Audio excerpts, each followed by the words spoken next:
bienvenue. Aujourd'hui, on explore un texte assez court, mais vraiment dense. C'est une sorte d'introduction, on pourrait dire, au recueil Révolution de Jean-Pierre Noël Batum. C'est bref, mais ça frappe fort.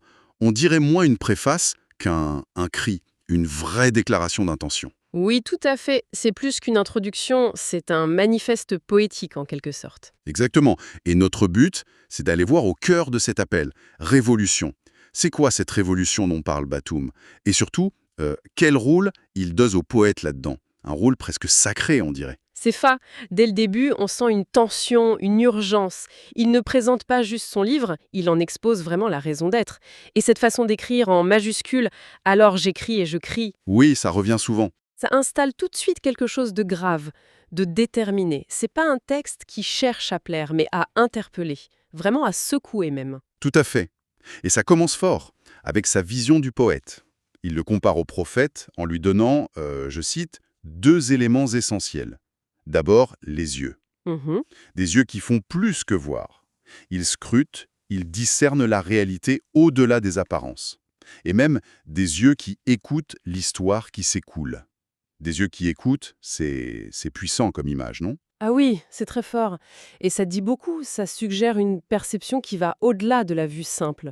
Écouter l'histoire, c'est être attentif au courant profond, aux soubresauts dont il parle, au non-dit du temps long, quoi. Au moment obscur et lumineux. Exactement. Ce qui échappe au regard rapide, superficiel.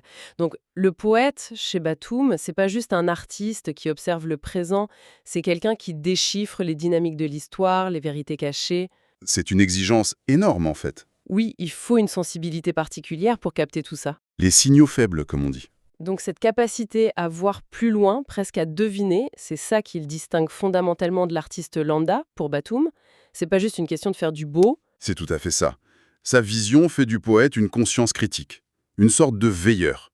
Là où les autres voient des faits, ou rien de spécial, lui, il voit les liens, les causes, les failles invisibles. Et cette écoute de l'histoire, mais elle n'est pas passive. C'est d'une compréhension active, une façon de poser un diagnostic sur le présent éclairé par le passé. C'est cette capacité à voir, à entendre ce que d'autres ignorent ou ne veulent pas voir, qui lui donne le droit de parler, et même de crier. Ce qui nous amène au deuxième élément du prophète, la bouche. Et là aussi, c'est très actif. La bouche qui fixe le souffle des mots dans le cœur du peuple. Oui. Elle ne fait pas que parler. Elle écrit, engendre, veille et éveille. Le poète voit la vérité cachée, mais c'est aussi lui qui la transforme en mots qui agissent. C'est très performatif. Tout à fait. Ce lien est fascinant, non? Entre la perception, les yeux qui écoutent, et l'action par la parole, la bouche qui éveille. Le poète n'est pas un oracle muet ni un beau parleur sans vision. Il est les deux. Il est les deux. Fixer le souffle des mots dans le cœur du peuple. Ça suggère une action profonde, presque physique. Ça va plus loin que juste informer. C'est comme insuffler quelque chose. Une prise de conscience peut-être, une énergie, une mémoire. Mhm. Et les verbes qu'il utilise, engendre, veille, éveille, ça renforce cette idée d'une parole qui crée, qui protège, qui libère. Le poète comme catalyseur de la conscience collective. Bon, on comprend mieux pourquoi Batum se sent investi d'une mission qui va au-delà de l'écriture elle-même. C'est cette posture de prophète qui semble nourrir son diagnostic sur Sega, sur l'état de son pays. Il dit, plus de 50 ans après l'indépendance, le pays est encore en chantier. Ça pourrait être positif, un chantier. Oui, l'image du chantier, ça évoque la construction, l'avenir. Mais il ajoute tout de suite, mais un chantier où tout me semble fait à l'envers. C'est terrible comme précision. Oui, c'est une critique très forte. Faite à l'envers, ça annule tout le positif. Ça suggère pas seulement que c'est pas efficace, mais que la direction elle-même est mauvaise. Contre-productive. C'est comme si on déconstruisait en pensant construire. C'est un peu ça, oui. S'épuiser dans des efforts qui mènent à l'opposé du but. C'est une critique vraiment radicale du processus de développement tel qu'il le voit. Et la raison qu'il donne est très directe. Ceux qui bâtissent ont le regard tourné vers l'extérieur et la surface. Le problème viendrait donc de l'un, de l'orientation du regard. C'est vraiment le cœur de son analyse, oui. Le regard vers l'extérieur, ça pointe la dépendance, la fascination pour des modèles étrangers, une recherche de validation qui empêche de chercher en soi. D'accord. Et le regard sur la surface, ça dénonce le manque de profondeur, le superficiel. Peut-être se concentrer sur les apparences de la modernité sans bâtir les fondations. C'est une critique qu'on entend souvent d'ailleurs dans les contextes postcoloniaux. Ah oui. Mhm. Cette difficulté à trouver une voie propre, authentique, donc construire à l'envers, c'est construire sans racines, sur du sable, en imitant des formes vides. Est-ce qu'on pourrait dire qu'il suggère une sorte d'auto-sabotage collectif? On met de l'énergie dans des choses qui, au final, affaiblissent au lieu de renforcer? Je crois que c'est une très bonne lecture de l'image du chantier à l'envers, oui. Si on néglige les fondations pour une façade importée, si on ignore sa propre identité pour imiter, ben chaque nouvelle pierre risque de fragiliser l'ensemble. Oui, logique. Il y a cette idée de gaspillage, d'énergie, de potentiel, une errance collective parce que la boussole identitaire, culturelle est déréglée. C'est un diagnostic sévère parce que ça touche aux bases du projet national. Et face à ce constat, cette construction à l'envers, ce regard perdu, la réponse de Batum, c'est ce cri de révolution. Révolution. Oui, Et c'est là que ça devient vraiment intéressant, je trouve. Parce que la révolution qu'il décrit, elle est particulière. Elle sort des schémas habituels. effectivement, on n'a pas l'impression qu'il appelle à une révolution politique au sens classique, genre prendre le pouvoir. Son appel vise bien plus profond, un changement de paradigme. C'est ça, Il le dit très clairement. oui. Pour qu'on aille dans les racines de notre identité plurielle, puiser dans l'immense trésor de notre histoire riche, afin de poser des fondations solides. Hmm. Sa révolution, c'est un mouvement vers l'intérieur, vers les profondeurs. Donc cette révolution, c'est pas juste tout casser sur le chantier, c'est le remettre à l'endroit, en changeant complètement le point de départ, les matériaux. C'est presque une révolution copernicienne de la pensée, non? Exactement. Une révolution du regard, une réorientation fondamentale. Détourner les yeux de l'extérieur et la surface pour les plonger dans les racines, dans l'immense trésor de l'histoire. Mhm. Et il insiste bien sur la richesse, la complexité de cet héritage. Identité plurielle, histoire riche, de toutes les rencontres. Ce n'est pas un appel à revenir à un passé idéalisé simple. Non, ce n'est pas ça. C'est une invitation à assumer toute cette histoire complexe, avec ses différentes couches, pour en faire le socle de l'avenir. La solidité des fondations, elle ne peut venir que de là, de cette authenticité retrouvée. Cette idée d'identité plurielle, elle est importante. Ça veut dire que puiser dans les racines, c'est pas se replier sur soi.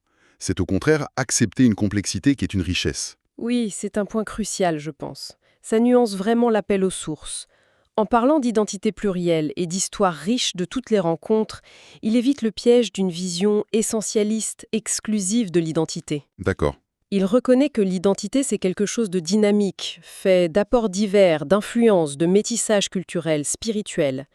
Donc la révolution qu'il appelle, c'est pas d'effacer tout ça pour retrouver une pureté imaginaire. Non. C'est plutôt de reconnaître cette complexité comme la vraie racine, le vrai trésor. C'est en acceptant, en valorisant cette diversité qu'on peut bâtir du solide.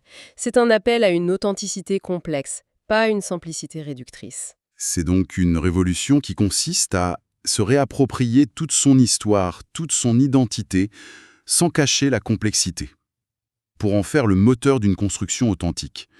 Et c'est face à l'urgence de faire ça qu'il répète « Alors j'écris et je crie ». Révolution. Oui, la répétition, là, elle prend tout son sens. C'est comme une sirène d'alarme ou un tambour qu'appelle. Ça souligne l'urgence absolue de ce changement de regard. C'est vital pour lui. C'est ça. Ce n'est pas juste une option. C'est une nécessité vitale pour sortir de l'impasse du chantier à l'envers. Et le poète, avec sa fonction prophétique, il ne peut pas faire autrement que de crier cette vérité qu'il a vue. L'écriture et le cri, ce sont ses outils pour essayer de provoquer cet électrochoc. Et ce cri, il prend une forme très concrète.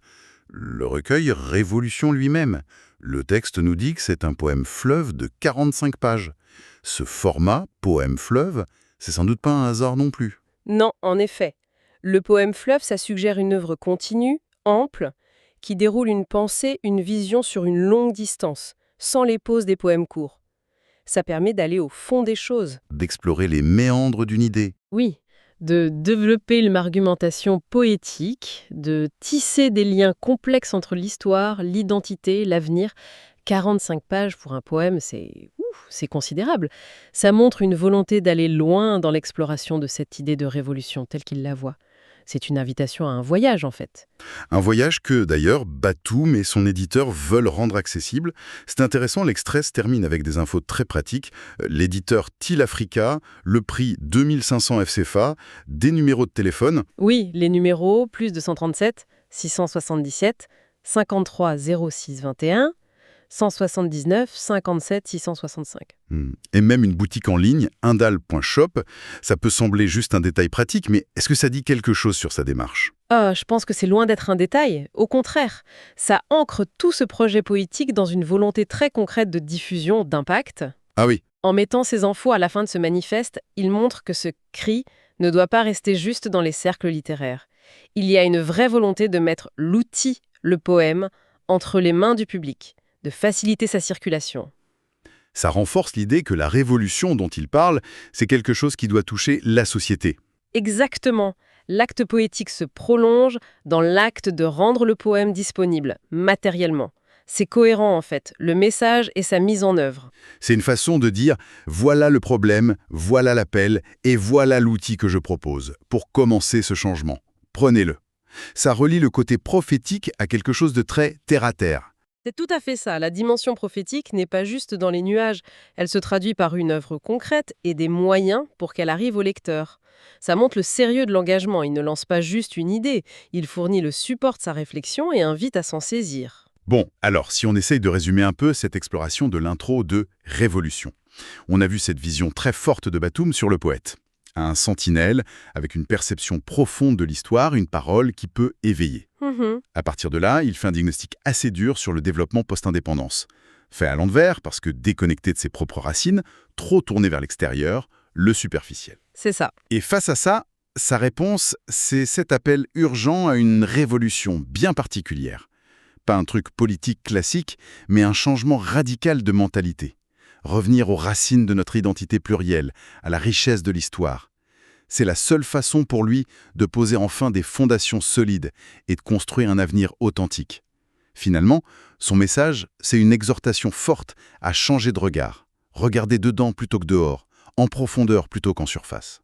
Oui, c'est une excellente synthèse.